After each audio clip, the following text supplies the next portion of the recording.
ಕುಟುಂಬ ಸದಸ್ಯರ ಖಾಸಗಿ ಫೋಟೋಗಳನ್ನು ತೆಗೆದು ಪ್ರಿಯಕರನಿಗೆ ಕಳಿಸಿದ ಘಟನೆ ಬೆಂಗಳೂರಿನಲ್ಲಿ ಬೆಳಕಿಗೆ ಬಂದಿದೆ. ಯುವತಿ ಹಾಗೂ ಆಕೆಯ ಪ್ರಿಯಕರನ ವಿರುದ್ಧ ಬೆಂಗಳೂರು ಬ್ಯಾಟರಾಯನಪುರ ಪೊಲೀಸ್ ಠಾಣೆಯಲ್ಲಿ ಪ್ರಕರಣ ದಾಖಲಾಗಿದೆ. ನೊಂದ ಮಹಿಳೆ ನೀಡಿದ ದೂರಿನ ಆಧಾರದ ಮೇಲೆ ಪ್ರಕರಣ ದಾಖಲು ಮಾಡಲಾಗಿದೆ. ಐಟಿ ಕಾಯ್ದೆ ಮತ್ತು ಭಾರತೀಯ ನ್ಯಾಯ ಸಂಹಿತೆ ವಿವಿಧ ಕಲಂಗಳ ಅಡಿಯಲ್ಲಿ ಪ್ರಕರಣ ದಾಖಲು ಮಾಡಿದ ಪೊಲೀಸರು ತನಿಖೆ ಮುಂದುವರಿಸಿದ್ದಾರೆ.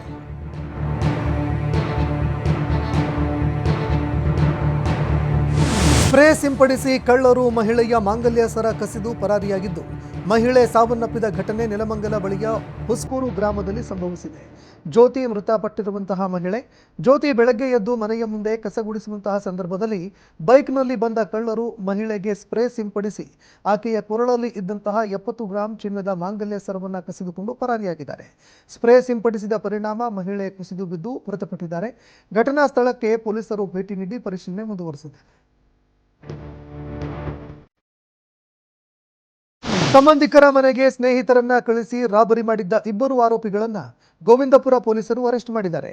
ಮೊಹಮ್ಮದ್ ಶಬಾಜ್ ಖಾನ್ ಮತ್ತು ಅಕ್ಬರ್ ಬಂಧಿತರಿಂದ 2.96 ಲಕ್ಷ ನಗದು, ಬಂಗಾರ ಸೇರಿ ಒಟ್ಟು 7 ಲಕ್ಷ ಮೌಲ್ಯದ ಆಭರಣ ವಶಕ್ಕೆ ಪಡೆಯಲಾಗಿದೆ.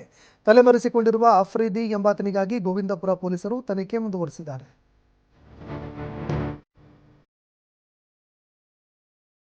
ಕೊರೋನಾ ಸಮಯದಲ್ಲಿ ಟ್ರಾವೆಲ್ಸ್ ವ್ಯವಹಾರದಲ್ಲಿ ನಷ್ಟ ಅನುಭವಿಸಿದ್ದ ವ್ಯಕ್ತಿಯೊಬ್ಬ ಬಳಿಕ ಕಳ್ಳತನಕ್ಕೆ ಇಳಿದು ಮಾಸ್ಕ್ ಮ್ಯಾನ್ ಆಗಿ ಮನೆಗಳನ್ನು ಟಾರ್ಗೆಟ್ ಮಾಡ್ತಾ ಇದ್ದ ಘಟನೆ ಬೆಳಕಿಗೆ ಬಂದಿದೆ.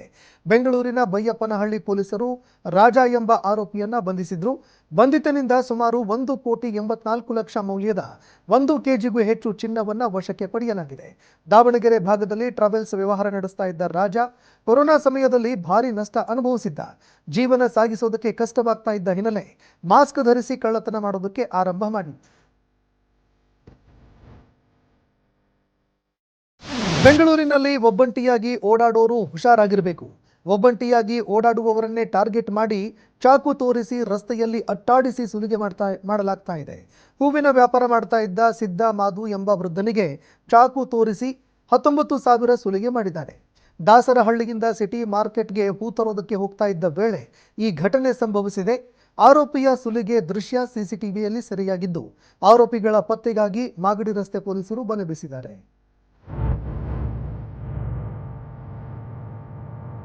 ಬೆಂಗಳೂರು ನಗರ ಮತ್ತು ಸಿಸಿಬಿ ಪೊಲೀಸರು ಭರ್ಜರಿ ಕಾರ್ಯಾಚರಣೆ ನಡೆಸಿದ್ದು, ಮಾದಕ ವಸ್ತು ಮಾರಾಟ ಮಾಡ್ತಾ ಇದ್ದ 24 ಆರೋಪಿಗಳನ್ನು ಅರೆಸ್ಟ್ ಮಾಡಿದ್ದಾರೆ. ಬಂಧಿತರಿಂದ 2 ಕೋಟಿಗೂ ಹೆಚ್ಚು ಮೌಲ್ಯದ ಮಾದಕ ವಸ್ತುಗಳನ್ನು ಪೊಲೀಸರು ವಶಕ್ಕೆ ಪಡೆದುಕೊಂಡಿದ್ದಾರೆ. 1 ಕೆಜಿ ಹೈಡ್ರೋ ಗಾಂಜಾ, 76 ಕೆಜಿ ಗಾಂಜಾ ಸೇರಿದಂತೆ 11 ಕೆಜಿ ಚರಸ್, 121 ಗ್ರಾಂ MDMA ವಶಕ್ಕೆ ಪಡೆಯಲಾಗಿದೆ.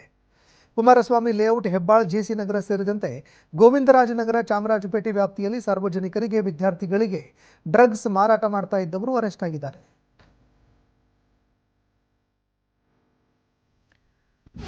ಪಕ್ಕದ ಮನೆಯವನ ಕಿರುಕುಳ ಮತ್ತು ಬೆದರಿಕೆಗೆ ಮಗಳು ಮತ್ತು ತಾಯಿ ಆತ್ಮಹತ್ಯೆ ಮಾಡಿಕೊಂಡಿರುವ ಘಟನೆ ಮಂಡ್ಯದ ಮಳವಳ್ಳಿಯಲ್ಲಿ ನಡೆದಿದೆ. ಮದುವೆಯಾಗಿ 2 ಮಕ್ಕಳಿದ್ರು. ಪಕ್ಕದ ಮನೆ ನಿವಾಸಿ ಮುತ್ತುರಾಜ್ ಪ್ರಿಯಾಂಕಳನ್ನ ಮದುವೆ ಮಾಡಿಕೊಳ್ಳೋದಕ್ಕೆ ಆಕೆ ಮನೆಯವರನ್ನ ಪೀಡಿಸ್ತಾ ಇದ್ದಂತೆ. ಇದಕ್ಕೆ ಪ್ರಿಯಾ ಮನೆಯವರು ಒಪ್ಪದೇ ಇದ್ದಾಗ ಮುತ್ತುರಾಜ್ ವಿಷ ಕುಡಿದು ಆತ್ಮಹತ್ಯೆಗೆ ಯತ್ನ ಮಾಡಿದ್ದ. ಇದರಿಂದ ಪ್ರಿಯಾ ಮತ್ತು ಶಕುಂತಲಾ ಆತ್ಮಹತ್ಯೆ ಮಾಡಿಕೊಂಡಿದ್ರು ಅಂತ ಶಂಕೆ ಇತ್ತು. ಆದರೆ ಪ್ರಕರಣ ತಿರುವು ಪಡ್ಕೊಂಡಿದ್ದು, ಮುತ್ತುರಾಜ್ ಮತ್ತು ಪ್ರಿಯಾ ಇಬ್ಬರು ಪ್ರೀತಿ ಮಾಡ್ತಾ ಇದ್ರು. ಈ ವಿಚಾರ ಮನೆಯಲ್ಲಿ ಗೊತ್ತಾಗಿದ್ದರಿಂದ ಈ ದುರ್ಘಟನೆ ಸಂಭವಿಸಿದೆ ಅನ್ನೋ ಸಂಶಯ ವ್ಯಕ್ತವಾಗ್ತಾ ಇದೆ. ಪೊಲೀಸರು ಪ್ರಕರಣ ದಾಖಲು ಮಾಡಿಕೊಂಡು ತನಿಖೆ ಮುಂದುವರಿಸಿದ್ದಾರೆ.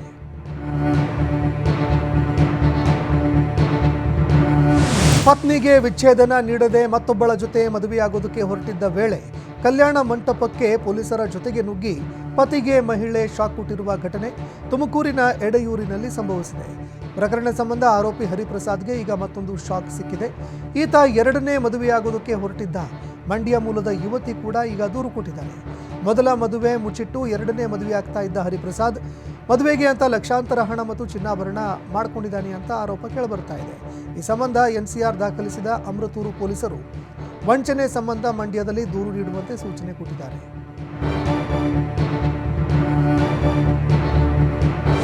ಆಟ ಆಡಬೇಕಾಗಿರುವ ಸಣ್ಣ ವಯಸ್ಸಿಗೆ ಚಾಕು ಹಿಡ್ಕೊಂಡು ಮಕ್ಕಳು ಗಲಾಟೆ ಮಾಡಿಕೊಂಡ ಘಟನೆ ಮೈಸೂರು ಜಿಲ್ಲೆ ಶಾಂತಿನಗರದಲ್ಲಿ ಬೆಳಕಿಗೆ ಬಂದಿದೆ. ಮಕ್ಕಳ ಕೈಯಲ್ಲಿ ಚಾಕು ನೋಡಿ ಪೋಷಕರು ಶಾಕ್ ಆಗಿದ್ದಾರೆ. ಚಾಕು ಹಿಡಿದು ಗಲಾಟೆ ಮಾಡುವ ವಿಡಿಯೋ ಈಗ ವೈರಲ್ ಆಗ್ತಾ ಇದೆ.